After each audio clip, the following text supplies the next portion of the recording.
We're now going to talk about how to calculate double integrals in polar coordinates. And we'll start with integrals over the polar coordinate analog of a rectangle. So a polar rectangle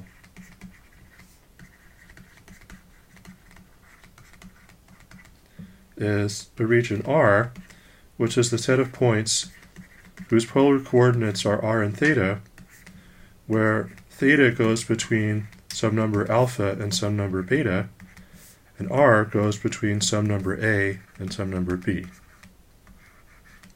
So the picture of this is, here's the x-axis, here's the y-axis. So here's the line, or the ray, where theta is equal to alpha. Here's the ray where theta equals beta. And here's a piece of the circle where r is equal to a. And here's a piece of the circle where r is equal to b. And so our region R is this region here.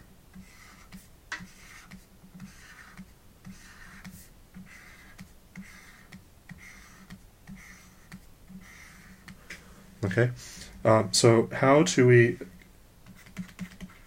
evaluate an integral, a double integral, over R of some function f with respect to area? Well, of course, we could use the previous formulas we saw for integrals in Cartesian coordinates, but for functions with certain amounts of rotational symmetry, or anyway, for functions that are nicely expressed in terms of polar coordinates, it can be easier to do this using polar coordinates. So analogously to the way we evaluated integrals over a rectangle in Cartesian coordinates, we're going to partition the polar rectangle R into smaller polar rectangles.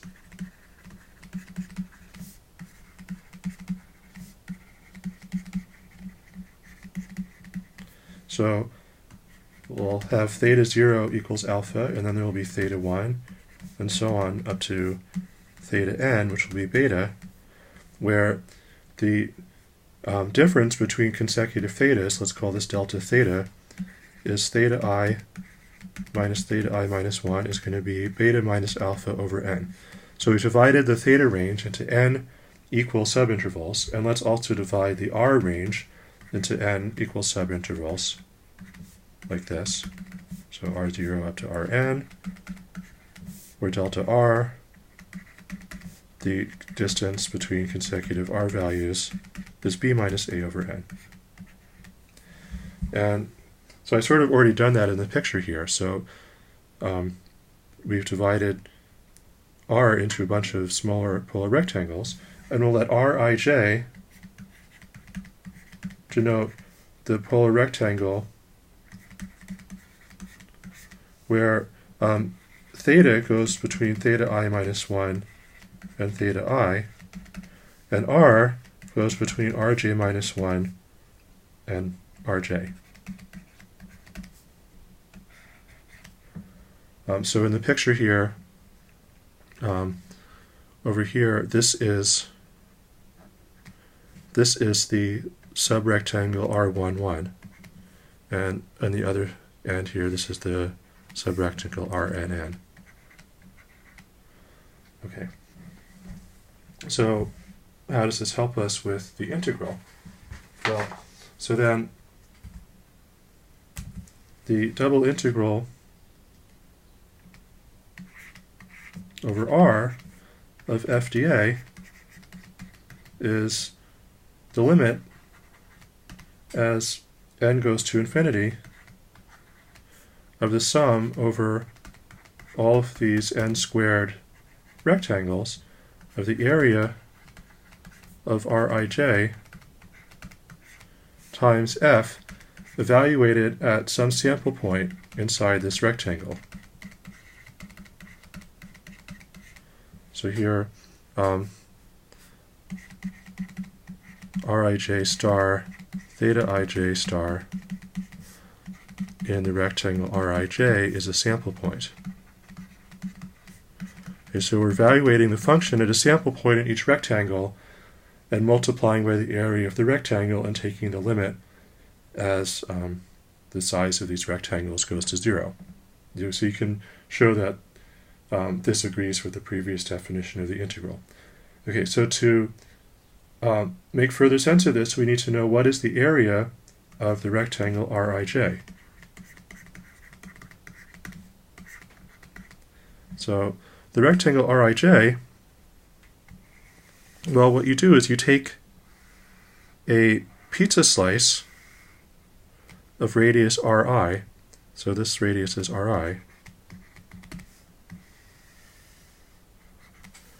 and the angle swept out by this pizza slice is delta theta, and then you subtract a smaller pizza slice where the radius is Ri minus 1. Okay, so then this is the rectangle Rij. So theta moves by delta theta, the inner radius is Ri minus 1, and the outer radius is Ri. Now, so the area of Rij is the area of the big pizza slice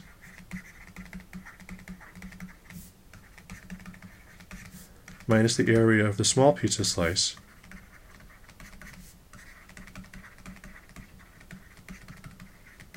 And do you remember the formula for the area of a pizza slice?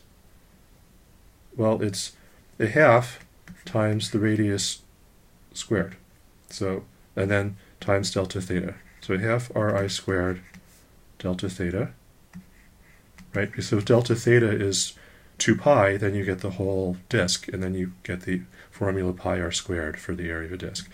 And then the area of the small pizza slice is a half Ri minus 1 squared delta theta. And I can factor this whole thing into a half times Ri plus Ri minus 1 times Ri minus Ri minus 1, which is delta r, and then times delta theta.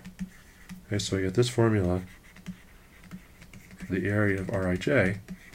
So putting that back into the formula for the integral, I get that the double integral over r of f dA is the limit as n goes to infinity of the sum from, as I and j go from 1 to n, of f of this sample point times Ri plus Ri minus 1 over 2 times delta r delta theta. Now in the limit, this becomes a double integral where theta goes from alpha to beta and r goes from a to b. So then this delta r and the delta theta turn into a dr and a d theta. And then the rest of this becomes the function that we're integrating. So this f of the sample point just becomes f. And Ri plus Ri minus 1 over 2, well, that's the average value of r over this r interval. In fact, you could take Rij star to be the same thing as Ri plus Ri minus 1 over 2. So the effect of this is we're just multiplying the function by r. And then I have dr d theta. Or to be a little more precise, I should say we're evaluating f at r and theta.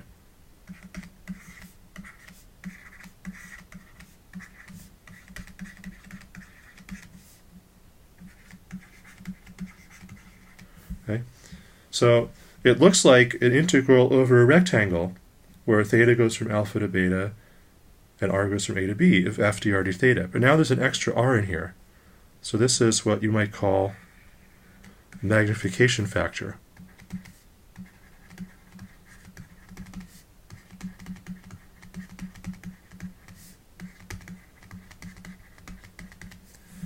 And what the magnification factor is it's the area of an infinitesimal polar rectangle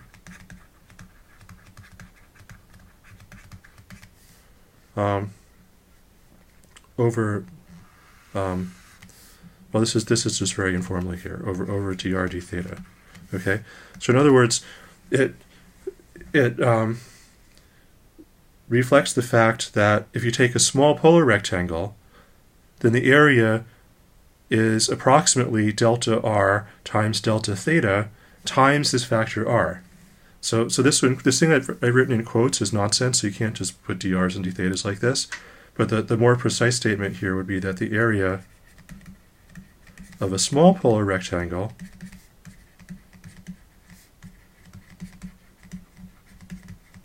is approximately r times delta theta, with the approximation getting better as the size of the rectangle goes to 0.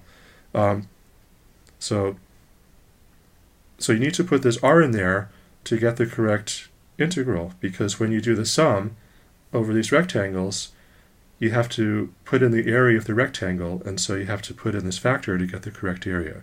So when you do integrals in polar coordinates over a polar rectangle, so it's straightforward. You get something that looks like an integral over a Cartesian rectangle. You just have to not forget the magnification factor.